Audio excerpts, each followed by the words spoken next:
The crash of 1873, how the Long Depression began. 1. The setup. By the mid-1800s, railroads were the internet of their age. They promised speed, new markets, and easy riches. Investors in Vienna, Berlin, Paris, and New York threw money into tracks, trains, and real estate. Then came the Franco-Prussian War. Germany's victory forced France to pay 5 billion gold francs, which poured into Berlin and Vienna. That flood of cash inflated a bubble. By 1872, the Vienna exchange was burning hot. Shares soared far beyond reason. Everyone thought the boom was eternal. Footnote: railroads, speculation, and war indemnities created the conditions for a runaway bubble. 2. The trigger. On May 9, 1873, Vienna's market collapsed in a single day. Rail stocks cratered. Banks toppled. Investors were ruined. Austria-Hungary suspended gold convertibility, an open admission of crisis. Panic rippled through Berlin, Paris, London, and eventually New York. Germany's Grundrente boom imploded. France, still reeling from war and the Paris Commune, faced dried-up credit. By 1876, the Ottoman Empire defaulted, creating one of history's largest sovereign debt failures. Creditors even seized control of Ottoman customs.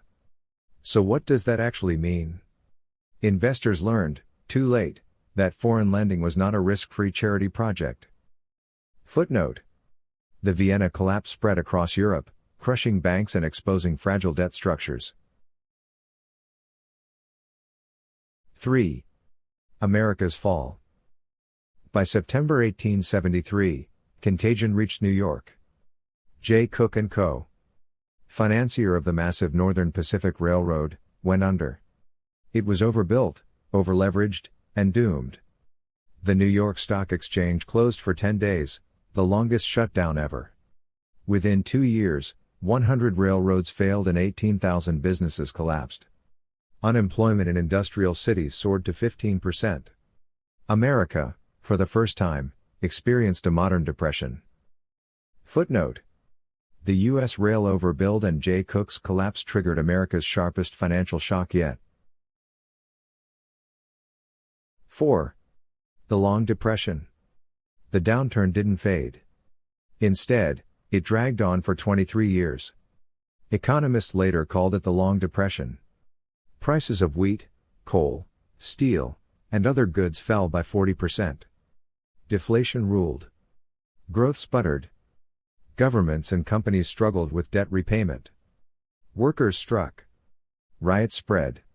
Socialist and labor movements gained traction. Politically, countries abandoned free trade. Germany slapped tariffs in 1879. Europe scrambled for colonies, chasing new markets in Africa and Asia. Anti-Semitic and nationalist movements festered, blaming outsiders for the misery. Footnote: deflation and debt stress fueled protectionism, empire building, and radical politics. 5. How it ended. The 1890s brought relief. Gold discoveries in South Africa, Alaska, and the Yukon expanded the money supply, easing deflation.